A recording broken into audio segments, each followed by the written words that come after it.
So the ability to turn down feedback and create boundaries is crucial to receiving feedback well and really to creating healthy relationships. One of the paradoxes of receiving feedback well is that in order to be able to say yes, you also have to be able to say no.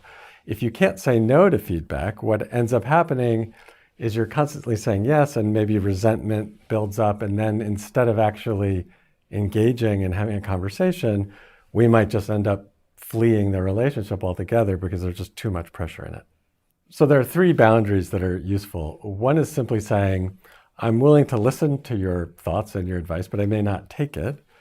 Another is saying, the place that I'm in right now, your advice is not helpful, so I would prefer that you not give it to me.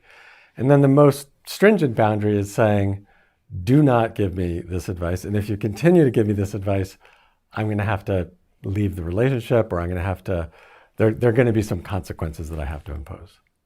So one key in turning down feedback is to use the word and. And what that really means is you can be firm in turning down feedback, but also appreciate the potentially positive intentions that someone has. Your friend or sibling may be giving you advice on dating, so it's driving you crazy, but their intention is positive. So you can say, I understand that you care about me and you love me and you want me to have a happy life. At the same time, in other words, and it's having a negative impact on me. So you can appreciate the intention and then also turn down the actual feedback.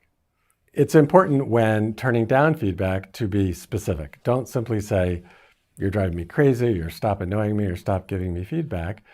Be explicit and specific about the topic that is upsetting you. So for example, if a friend is staying with you over the weekend, say, if you're going to stay here for the weekend, I request that you not give me advice about my parenting, or that you not comment on my parenting.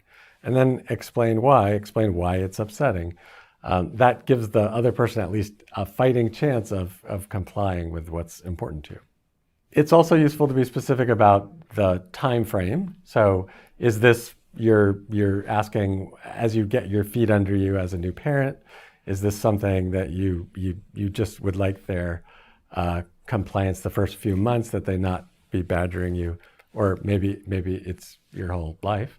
It's also important if there are going to be consequences. If you're thinking, gee, if you're going to continually give me advice about my parenting, it's going to cause me to try to avoid you sometimes. And that's upsetting for me as well as for you.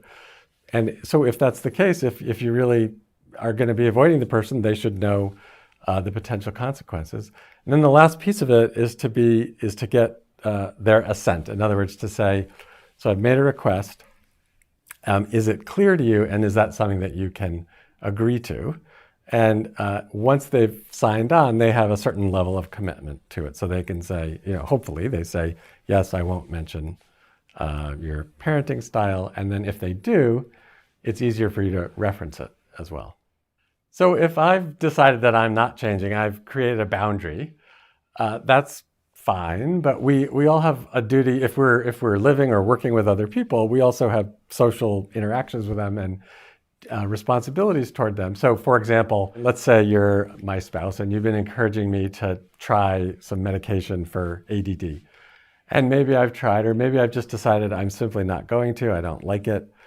So you're setting a boundary. You're giving me feedback. I'm not taking the feedback.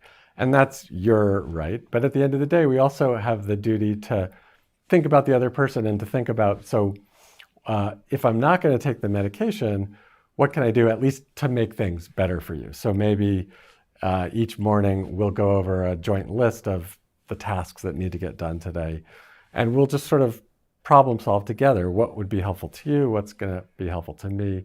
And what might actually help the situation? You wanted me to take medication. I'm not going to. That's the boundary. But that doesn't mean I don't have a responsibility to try to make things better for both of us.